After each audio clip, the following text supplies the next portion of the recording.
هو يعني ايه غسل الاموال؟ واكيد ده مش اللي بيحصل. تعال نتخيل ان في واحد اسمه سيد شغال تاجر ليفت في بلد بتجرب من تجارب الليفت. سيد قدر يبيع كميه ليفت كبيره جدا وبقى معاه 2 مليار جنيه. بس في مشكله، سيد مش عارف يعمل حاجه بالفلوس. لو راح اشترى بيهم عربيات وفيلا الحكومه هتاخد بالها فتحس ان في حاجه غلط. هتقول هو سيد جاب الفلوس دي منين؟ فلوس سيد ممكن نقول عليها وسخه. هنا سيد جات له فكره، قال انه يغسلها.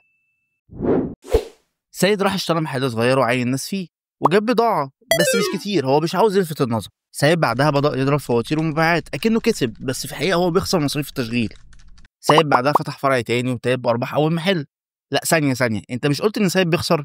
لا ركز معايا، سيد بيخسر على أرض الواقع، بس على الورق وقدام الناس والحكومة هو بيكسب. سيد بعدها راح حط فلوس في البنك. من أين لك هذا؟ من أرباح محلاتي، ودي الأوراق.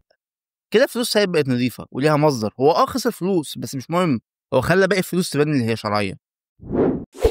سيد اتفق مع واحد هنسميه مرعي يفتح اكونت على برنامج اسمه النوك نوك تقريبا، وقال له انت هتطلع مش هتقدم حاجه وانا هدخل ب 500 اكونت من 500 بلد وهديك دعم.